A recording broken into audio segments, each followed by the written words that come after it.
Sejam bem-vindos a mais uma edição do programa Minutos, comigo, Pedro Silva, numa edição especial sobre a recente cheia do Rio Paraíba do Sul. Estamos aqui hoje para ouvir um pouco da ciência por trás deste fenômeno que nos preocupa e nos deixa alertos. Recebemos o professor de Geografia, Matheus Martins, que vai nos explicar os fatores e os perigos que estão por trás, da cheia do Rio Paraíba do Sul. Matheus, muito obrigado pela presença e pela disponibilidade em vir explicar um pouco dessa cheia recente. Muito obrigado, Pedro, por você estar abrindo as portas para mim e ter valorizado meu trabalho. Também agradeço muito a Folha da Cidade também por estar me recebendo, para eu poder falar um pouco sobre a ciência, da geografia, da forma humana e também da natureza aqui para vocês. A recente cheia do Rio Paraíba do Sul é uma cheia que é natural acontecer devido às grande quantidade de chuva que ocorre nos meses de novembro, dezembro e janeiro. Qual o problema disso tudo? A barragem que foi posta no Rio Pomba, em Minas Gerais.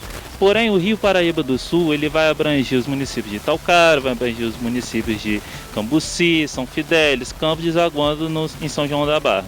Essas cheias foram devidas a uma forte concentração de chuva, que é super comum da região do estado do Rio de Janeiro, porém choveu de um nível acima do esperado nessa barragem do Rio Pomba, em Minas Gerais. E com isso, o que eles fazem numa usina hidrelétrica, que é uma barragem de usina hidrelétrica? Eles abrem as comportas normalmente, porém agora que o rio estava ultrapassando essa barragem, eles abriram 700 vezes mais do que a capacidade dessa barragem normal de abrir. E estamos sofrendo com isso. E também tem um fator humano, como sempre tem, Pedro. Pois a gente é muito culpado do que está acontecendo também, por não cuidar dos nossos bueiros, por não cuidar de uma infraestrutura boa para o rio e também por não cuidar da nossa natureza. O que está acontecendo é que o rio sobe rapidamente, daqui a 2 semanas, num período de escassez de chuva, ele desce também rapidamente, é o que começa o nosso período de seca. Então, é um fator natural essas chuvas. Certo, Matheus, você comenta que é comum então esse período de chuvas e um período também que o rio fica um pouco mais seco. A gente percebeu, o Brasil passou nos últimos meses por uma grave crise hídrica, todos nós sentimos ao pagar a conta de luz, por exemplo, e agora a gente está passando pela cheia do Rio Paraíba do Sul. Esses eventos extremos de seca, cheia, a intensidade deles ao longo do tempo vai aumentar. E isso tem alguma relação com o aquecimento global?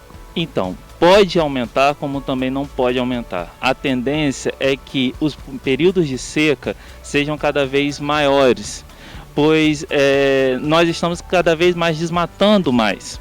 Então, a árvore, que é o controlador termal do nosso país, principalmente a floresta amazônica, que através dos rios aéreos, que ela traz chuva para a nossa região sudeste, região sul, porque se não fosse por esses rios aéreos, que são essa umidade de ar trazida de lá, nossa região seria praticamente um deserto. Então, a ciência está aí para mostrar isso, está aí para mostrar que se você desmatar ou se você retirar aquilo que é natural, as consequências vão aumentar. E vão aumentar drasticamente. A gente está passando por um momento de cheia, por um momento em que o rio está subindo muito, porém a partir de fevereiro a escassez de chuva já é natural na nossa região e vai ficar até setembro, outubro e novembro. Então, se não tiver chuvas periódicas trazidas dessa floresta amazônica, da Mata Atlântica também, que é a mata que mais compõe a região sudeste, nós iremos enfrentar um período de seca maior do que um período de chuva.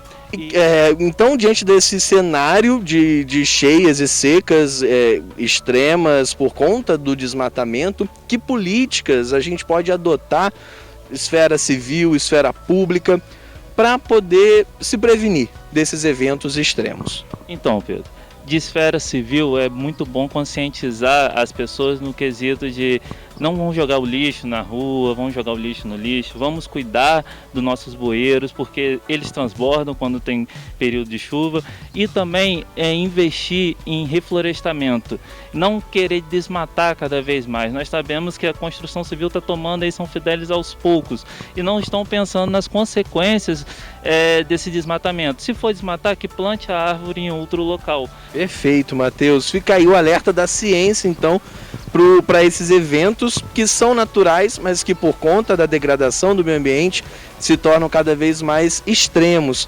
Fica aí o alerta, né, contra o desmatamento e também pelo cuidado com a nossa cidade, com o Rio Paraíba do Sul, em relação ao lixo, ao desmatamento. Matheus, muito obrigado por esse alerta, muito obrigado por compartilhar com a gente um pouco da explicação desse fenômeno que tem causado preocupação, mas que então é natural e a gente só precisa cuidar para que não seja algo tão extremo, né? Exatamente. É algo natural, as chuvas são naturais, não tem como a gente criar chuva, diminuir chuva, porque se a gente tivesse criado chuva em períodos de seca, a gente só botava criar chuva, então é natural, a gente só tem que ter um cuidado, visar pelo meio ambiente, porque ele fala, é o que ele está falando agora, ele está falando através dessas cheias que isso é tudo consequência da ação humana, isso é tudo consequência de ter uma barragem, de não saber lidar com essa barragem, de não saber lidar com as florestas, com os desmatamentos, e ele está falando, isso é simplesmente natural, nós só temos que agora ter cautela e pensar maneiras, isso daí entra a engenharia civil, entra a defesa civil, maneiras para poder lidar com essas cheias de rio para que não possa afetar a população fidelense ou a população de qualquer outro lugar. Perfeitamente. E a Folha da Cidade agradece você que nos acompanhou nessa edição especial do programa Minutos e fica aí o alerta da ciência em relação a esse fenômeno que tanto preocupa a cidade de São Fidélis e a região. Muito obrigado e até a próxima.